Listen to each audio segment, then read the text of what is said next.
बिस्मिल्लाहिर्रहमानिर्रहीम। नाज़रीन, सानिया स्वात में आप लोगों ने देखा कि कितनी ही कीमती जानों का जो है वो ज़िया हुआ और खैबर पख्तूनख्वा हुकूमत की जो मुजरमाना नाअहली और जो है वो बेहिसी का मुंह बोलता सबूत है। रेस्क्यू का कोई बंदोबस्त नहीं था और हुकूमत मशीनरी कहीं दिखाई नहीं दे रही थी।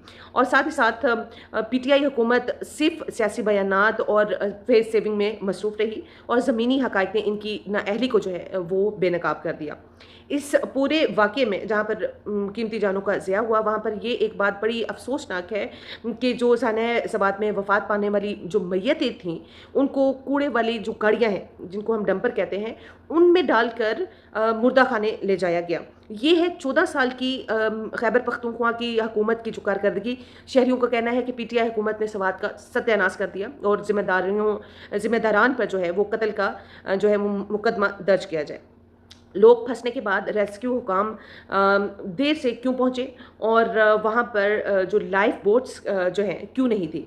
गोताखोर कहाँ थे? और खैबर पख्तूनख्वा के जो हेलीकॉप्टर्स हैं वो बरवक़्त जो है वो क्यों ना पहुँचे? स्वात में लोगों को मरने के लिए छोड़ दिया गया और इसका जवाब कौन देगा? ये सारी बातें की उस्मा बुखारी साहिबा ने कि वहाँ पर जो है ना तो हेलीकॉप्टर्स मौजूद थे, गोताखोर भी नहीं थे और लोगों को मरने के लिए छोड़ दिया गया। ये लोग हुकूमत के अंदर 12 साल से हैं नाज़रीन, और ये लोग अभी तक जो है रेस्क्यू सर्विसेज जो हैं वो वहाँ पर इंट्रोड्यूस नहीं करवा सके, वहाँ पर लोगों की पहुँच से बहुत दूर है। नाज़रीन, ये लोग हुकूमत के अंदर तकरीबन 12 साल से बैठे हुए हैं और अफ़सोस की बात है कि ये अभी तक रेस्क्यू सर्विसेज जो हैं वो इंट्रोड्यूस नहीं करवा सके। लोगों के पास इस तरह का कोई भी रेस्क्यू सर्विसेज नहीं है जो कि उनकी इस तरह के हालात में जान बचा सके। 18 जानें बचाने के लिए इनके पास हेलीकॉप्टर्स तक मौजूद नहीं है। ये हाल है इन लोगों का।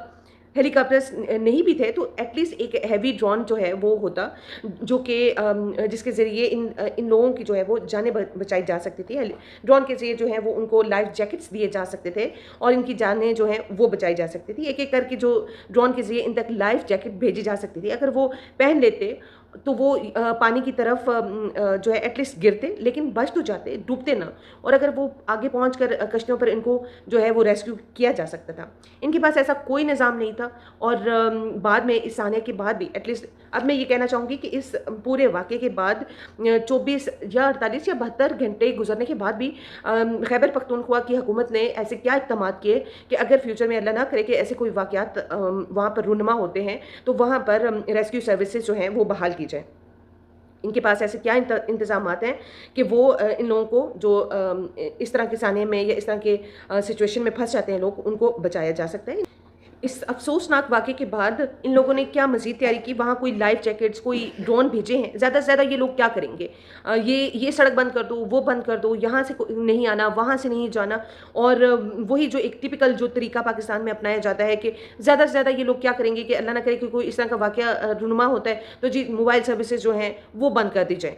और ये नहीं कि इन्होंने कोई इंतज़ामात करने हैं, बल्कि मज़ीद जो है पेचीदगियाँ जो हैं वो इस तमाम सिनेरियो में डाल देनी है, बजाय इसके कि वो अपनी कोई कारकर्दगी को बेहतर करें, अपनी कारकर्दगी नाक़िस कारकर्दगी को जो है वो छुपाने की कोशिश करते हैं।